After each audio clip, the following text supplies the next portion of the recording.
Salut à tous, on est à Terre du Son pour le Divan Musical. Alors cette année c'est les 10 ans de Terre du Son avec une programmation de folie. M, Ayo, Détroit, Ezekiel, Vitalik, Grammatic, Woodkid et j'en passe. Tout de suite on rencontre les Boys in Lilies pour le Divan Musical. Je vous emmène à tout de suite.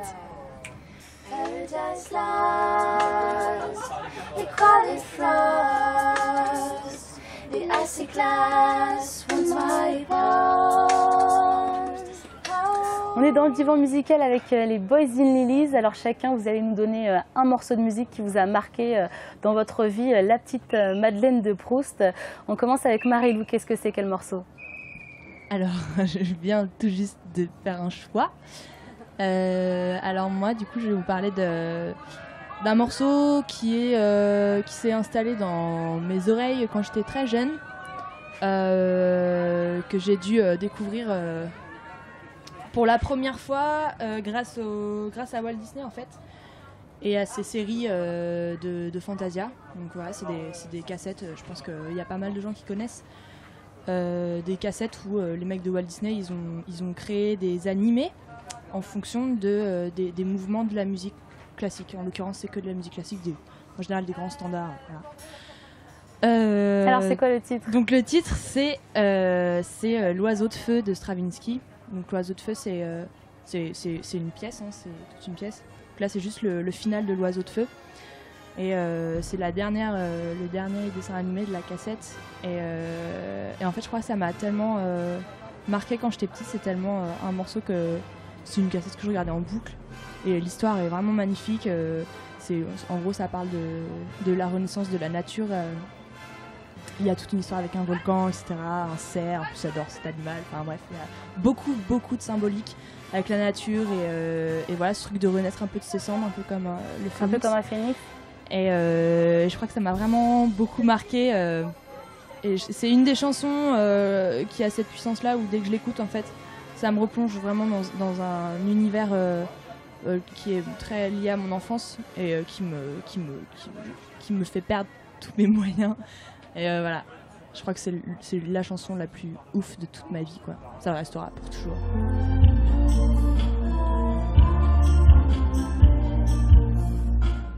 C'est difficile, il y en a plein.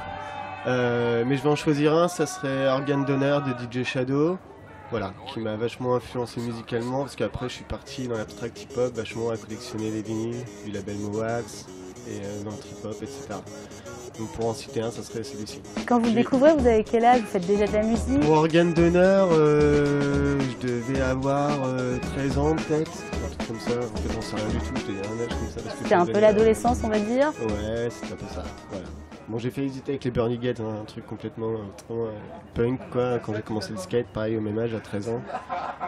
Mais on va rester sur Organe d'honneur DJ Shadow. Qu'est-ce qui te touche dans ce morceau? Qu'est-ce qui fait que tu as choisi celui-ci? Bah, ce morceau, c'est plus l'album en lui-même, où c'est quand même un mec qui a créé un album juste à base de samples, en fait. Voilà, en cherchant dans des vieux greniers de mecs qui avaient des vinyles et tout. Donc il y a une recherche complètement dingue de samples, quoi. Et après, il a réussi à faire un travail hallucinant en cherchant juste des petites lignes de piano, de basse, de batterie, des trucs, pour en faire des morceaux qui sont quand même maintenant, je pense, légendaires, quoi, dans le milieu abstract hip-hop. Merci beaucoup, Kevin.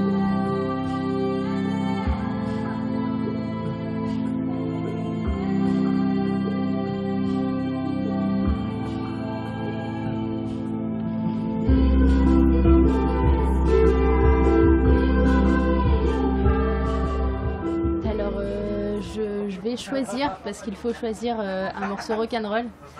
Je vais choisir Are You Mine des Arctic Monkeys. C'est pas forcément un morceau que j'ai découvert genre quand j'étais petite, mais c'est un morceau qui symbolise je sais pas, enfin il est en cohérence avec ce que je suis, enfin je sais pas, il est péchu, j'aime bien l'écouter le matin pour me mettre des bonnes humeurs. Voilà, simple, efficace, avec des gros riffs. Quand tu le découvres, à quel âge tu fais déjà de la musique? Aucune idée quand je le découvre, mais oui, je fais déjà de la musique et j'ai ce truc un peu en moi, envie d'y aller, quoi. Et c'est toujours ce qui me motive. Moi, voilà, je veux dire, ce morceau comme plein d'autres de ce groupe-là ou d'autres groupes un peu rock'n'roll. C'est ce qui me fait vibrer. C'est un morceau que vous écoutez le matin, voilà, c'est la mauvaise journée, il pleut et il faut se booster, c'est celui-là. Plutôt qu'un truc calme, comme je vais en écouter plein, celui-là il me rappelle qu'il faut y aller et c'est parti.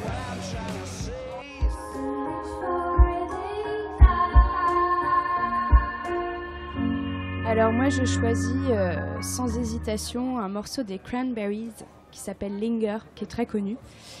Et pour le coup, étant quelqu'un de très mélancolique et très tourné vers le passé, ça me rappelle, c'est mes premiers souvenirs en fait musicaux.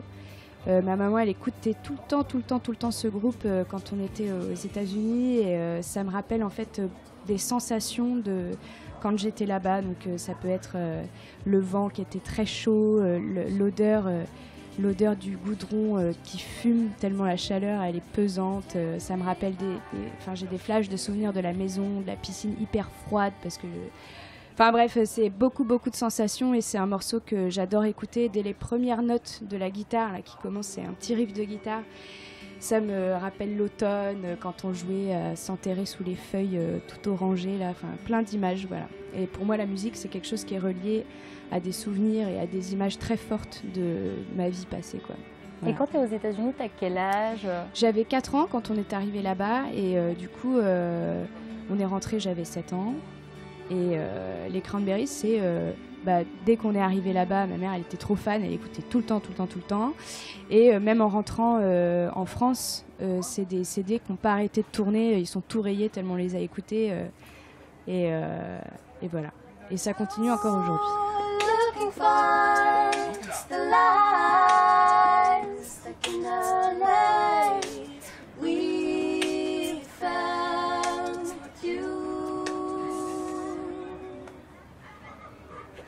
Merci beaucoup. Terre du Son l'été dernier, c'était 32 000 festivaliers avec toujours 3 scènes. Le chapiteau derrière moi, il y a Gabriel Saglio et les VIP qui viennent de jouer. On enchaîne avec la scène Jinko et tout de suite, je vous emmène à la scène Biloba pour voir Staff Benda Bilili. Je vous emmène, on y va. Ça va, vous voulez continuer encore?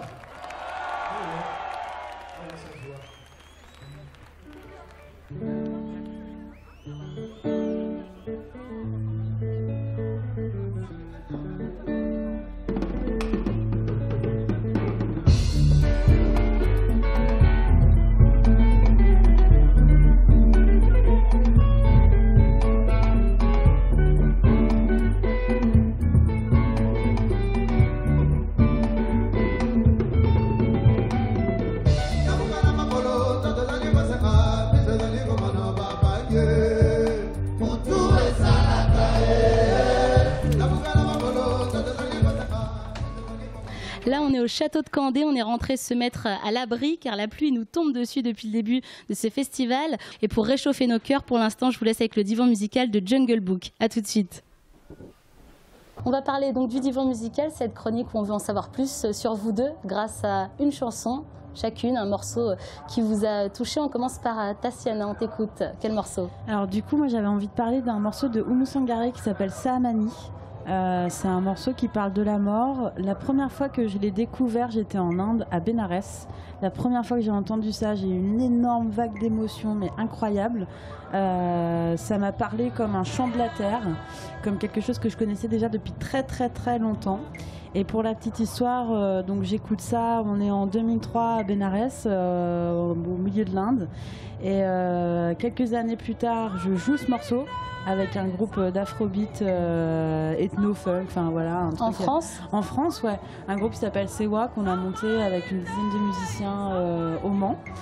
Avec Dorothée Doyer qui chante ce morceau-là magnifique. Et mieux que tout ça, je me retrouve au Mali en fait.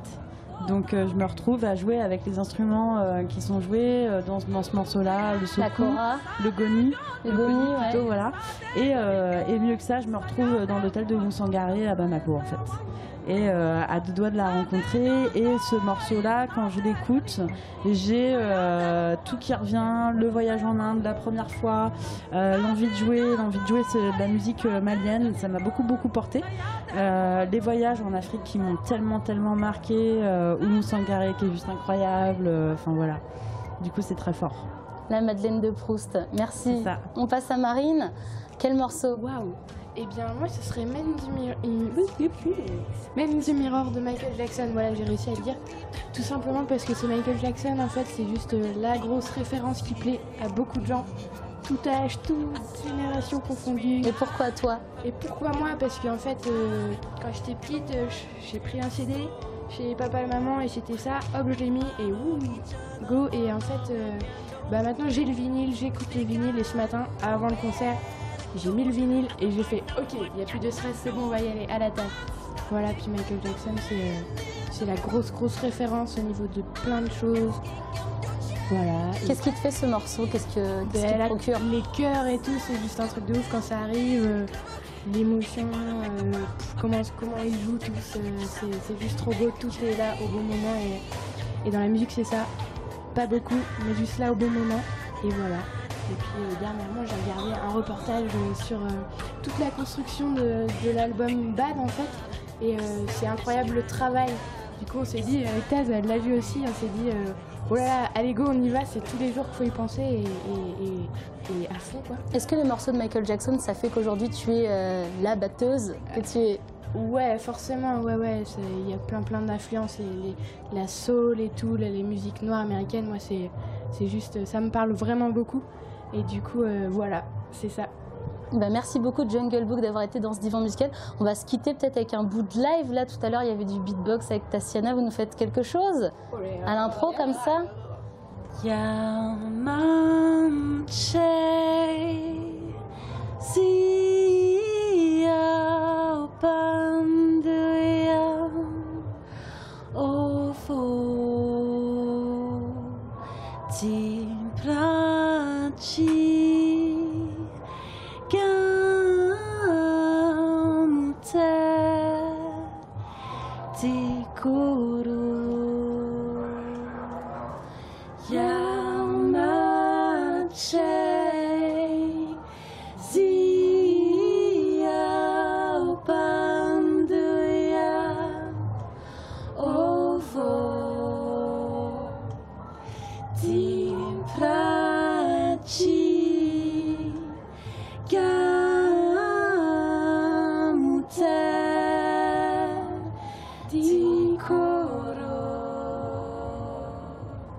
Qui